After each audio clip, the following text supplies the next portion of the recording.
Welcome student. जैसा कि हमने लास्ट क्लास में पढ़ा था, कैथोड रे जो एक्सपेरिमेंट था अपना, उसमें हमने देखा था कि आपके पास जो ये सेटअप करते हैं, हम डिस्चार्ज ट्यूब लेते हैं, कोई गैस लो प्रेशर के ऊपर इसके अंदर डालते हैं, वैक्यूम वहाँ पे लगाते हैं प्रेशर को मेंटेन करने के लिए।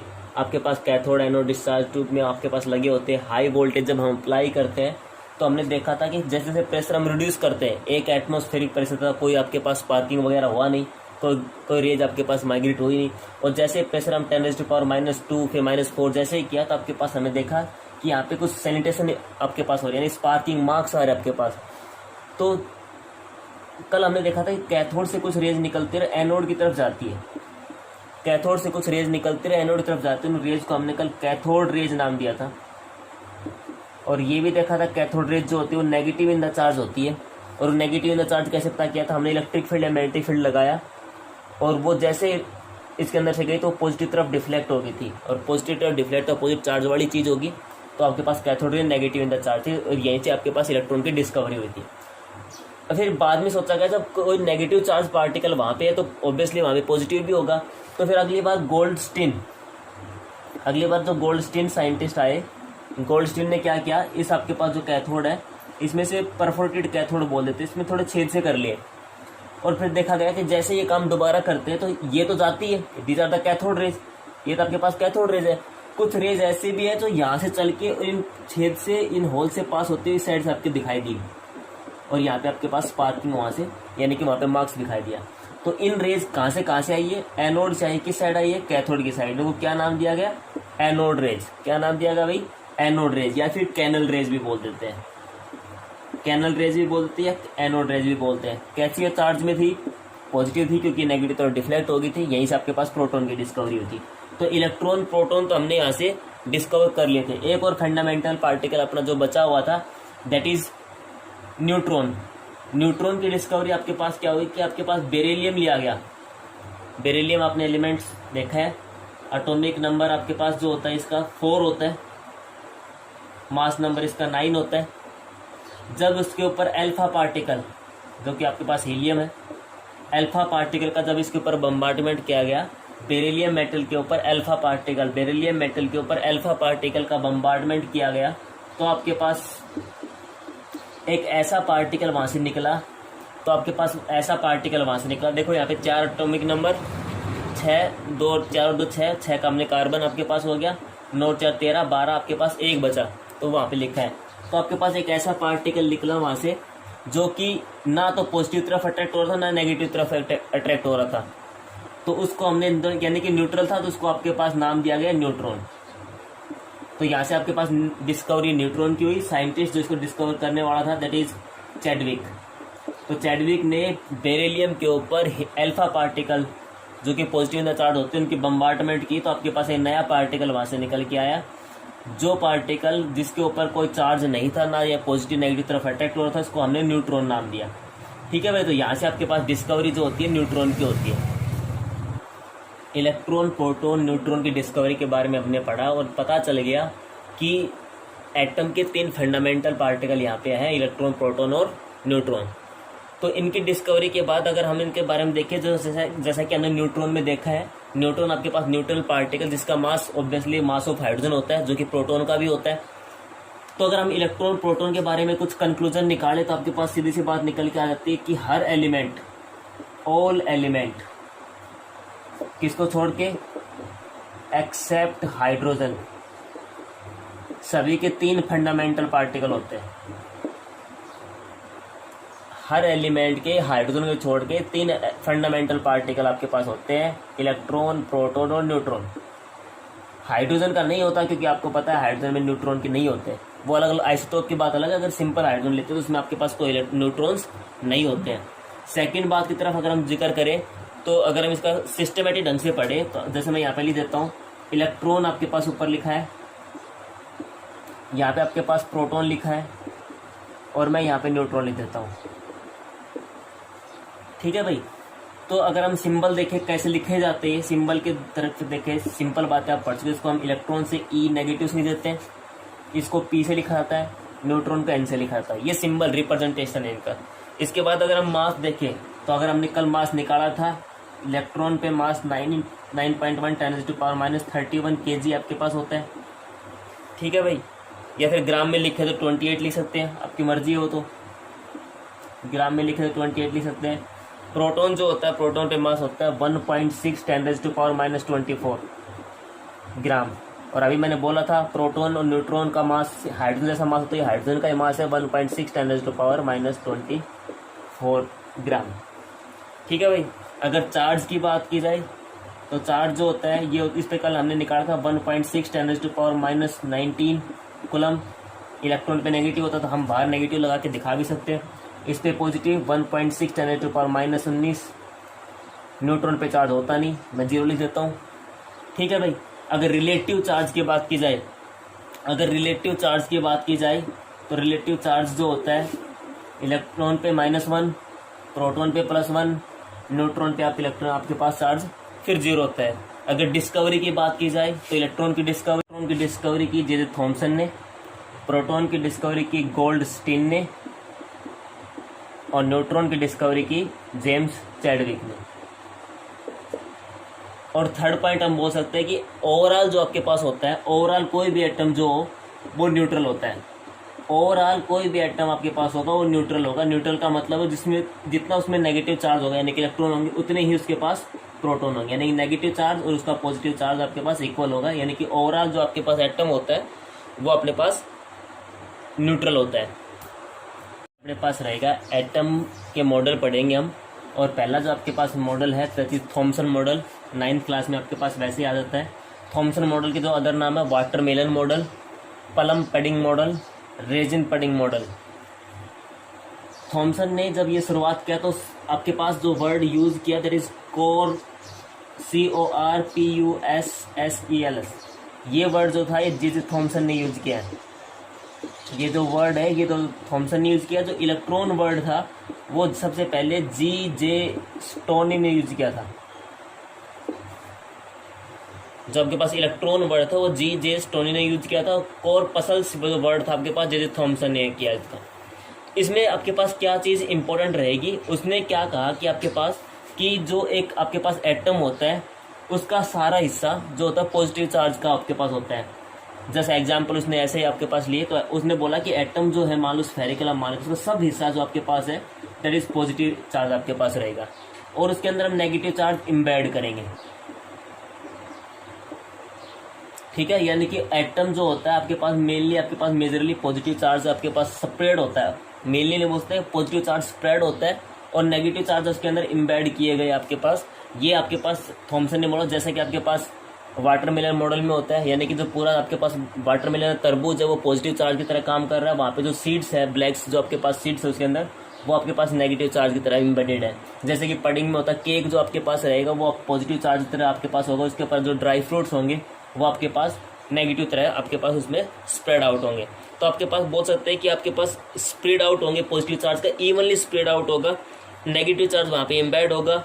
एटम जो होता है ओवरऑल, क्योंकि जितने प्रोटॉन यानी कि पॉजिटिव पार्ट उतना नेगेटिव पार्ट, यानी कि एटम जो होता है ओवरऑल जो आपके पास एटम होगा दैट इज न्यूट्रल। यानी कि जितने नेगेटिव आपके पास होंगे उतने आपके पास पॉजिटिव चार्ज भी आपके पास इसमें होगा। ये जो मॉडल था थॉमसन का, ये रदरफोर्ड जो मॉडल अपना नेक्स्ट आएगा अल्फा स्कैटरिंग, उसके जैसे आपके पास जो उसकी जो चीज़ें थी उनको एक्सप्लेन नहीं कर पाए, इसलिए इस मॉडल को फेलियर यहीं पे इसका खत्म हो जाता है। और हमारा जो नेक्स्ट मॉडल जो इंपॉर्टेंट मॉडल है that is Rutherford alpha scattering आपके पास एक्सपेरिमेंट होगा। After Thomson we have Rutherford alpha scattering experiment. Alpha scattering experiment अपने पास क्या था, लिया गया था तो पहले जो अपने को डायग्राम है कंस्ट्रक्शन देखो उसके, एक अल्फा रे का कोई सोर्स लिया गया, यहाँ से अल्फा रेज आएंगे, अल्फा रेज आज पॉजिटिव इन द चार्ज होती है। ठीक है भाई, यहाँ से अल्फा रेज आएंगी, सोर्स है कोई हीलियम है, प्लूटोनियम है आपके पास, इसे अल्फा रेज आएंगी, आपने स्लिट लगा रखी है। स्लिट का मतलब क्या है, जैसे रे इस टाइप से जा रही है, अगर मैं यहाँ पे स्लिट लगा दूँ तो ये तो रे रुक जाएंगी, सिर्फ एक रे आपके पास होगी। ठीक है भाई, उसके बाद आपके पास क्या है, ये रे जाके एक मेटल फॉइल के ऊपर टिकती है, ये मेटल का टुकड़ा इसके ऊपर जाके टिकेंगी। यहाँ पे हमने आपके पास एक फोटोग्राफिक प्लेट लगा रखी है और ये फोटोग्राफिक प्लेट क्या है, क्या क्या चीज़ें ली गई है, अल्फा रे का कोई सोर्स, अल्फा रे पॉजिटिव इन द चार्ज होती है, कोई स्लिट लिया गया सिंगल सोर्स बनाने के लिए, इसको मेटल फॉइल रखी गई है, मेटल फॉइल पे जाके रे आपके पास टकराएंगी, पीछे आपके पास एक फोटोग्राफिक मूवेबल हमने यहाँ पे एक प्लेट लगा रखी है।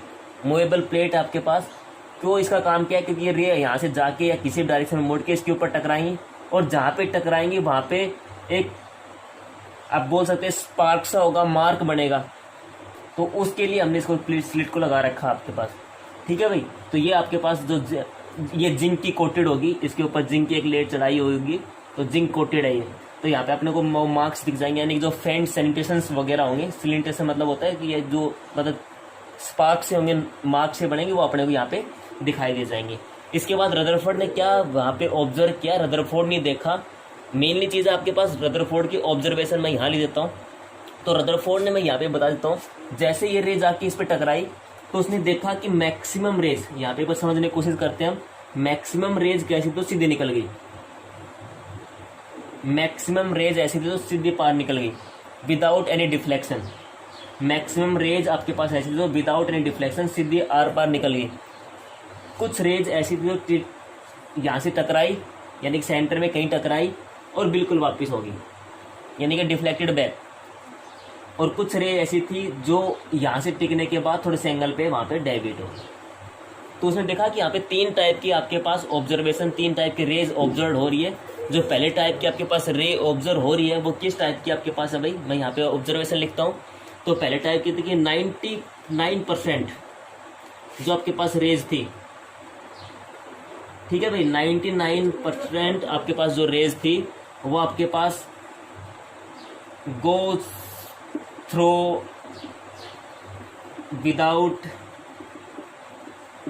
Without any deflection.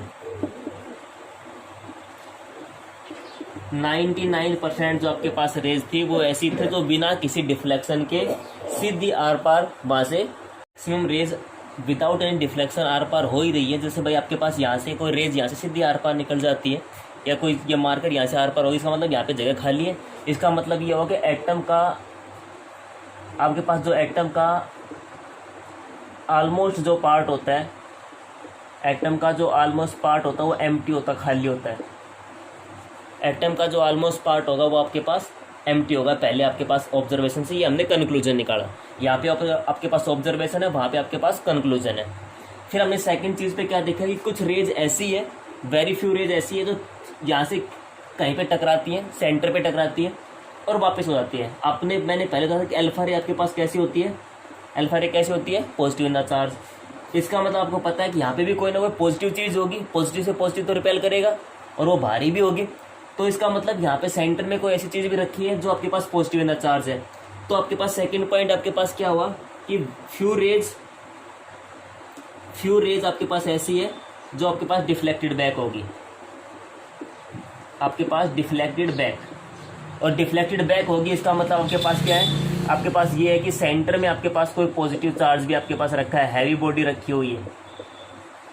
सेंटर में आपके पास कोई हैवी बॉडी रखी है जिसके अंदर पॉजिटिव चार्ज है, और उसी को हमने आगे चल के क्या नाम दिया भाई, न्यूक्लियस। क्या नाम दिया गया उसको, न्यूक्लियस। थर्ड आपके पास पॉइंट क्या बनता है भाई, थर्ड पॉइंट बोला गया था कि कुछ रेज ऐसे भी है जो आपके पास जाती है, थोड़े एंगल से मुड़ जाती है। अब बताओ ये अल्फा रे जा रही है, यहाँ पे आपके पास सेंटर है जो कि पॉजिटिव इन द चार्ज है, अल्फा रे पॉजिटिव इन द चार्ज है, जो यहाँ पे टकराई वो तो वापस होगी। जो रेज यहाँ से इसके नज़दीक से जाएगी पॉजिटिव, अल्फा रे भी पॉजिटिव, थोड़े एंगल से रिपेल तो होगा, तो रिपल्सन थोड़े आपके पास मुड़ जाती है। तो अब थर्ड पॉइंट क्या होगा, फ्यू रेज ऐसी होती है which are deflected by some angle. वैसा क्यों, क्योंकि पॉजिटिव होती है, वो पॉजिटिव आपके पास थोड़े से एंगल से डिफ्लेक्ट हो जाती है।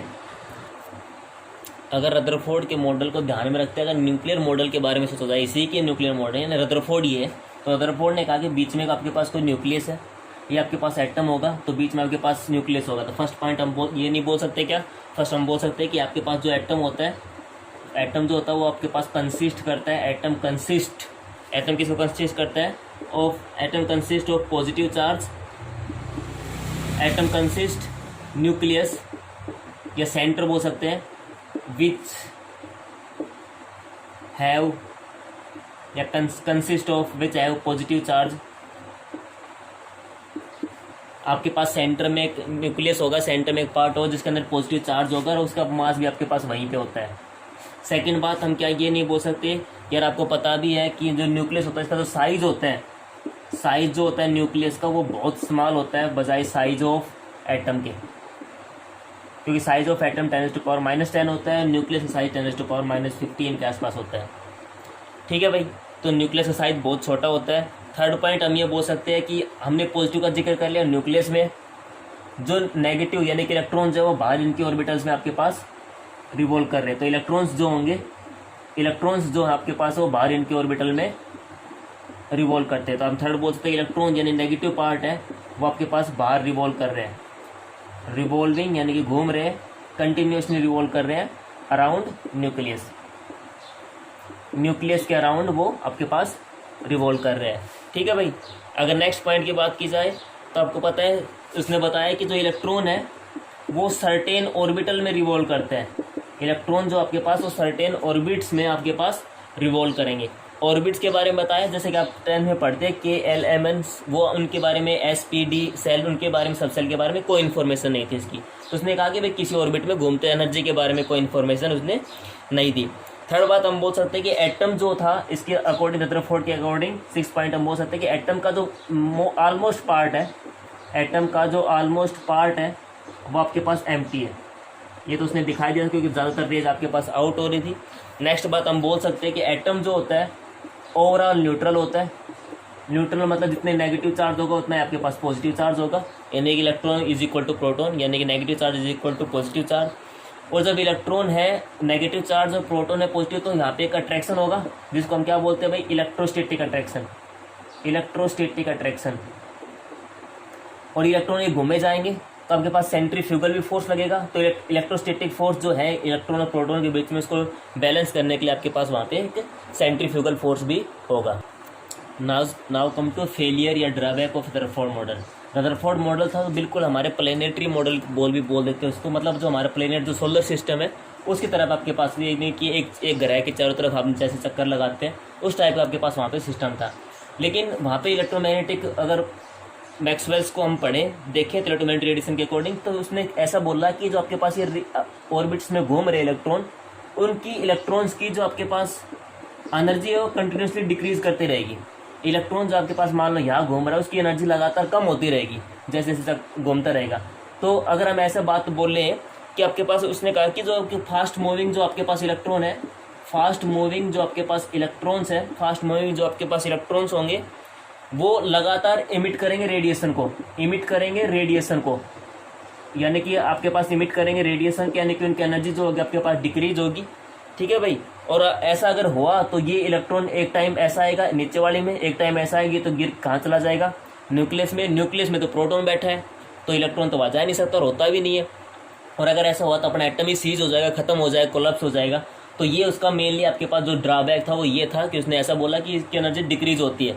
अगर ऐसा हुआ तो फिर वो अपने पास खत्म ही हो जाएगा। और इसी चीज़ को आगे चीज़ बना के साफ करके सही करके बोर अपने पास एटम का मॉडल आएगा। सेकंड बात, ये सबसे मेन इसकी स्टेबिलिटी फेलियर रहेगा, ड्रॉबैक रहेगा, ये स्टेबिलिटी के बारे में इंफॉर्मेशन नहीं दे पाया, क्योंकि यहाँ पे स्टेबिलिटी आपके पास उसके बारे में इंफॉर्मेशन नहीं दे पाया।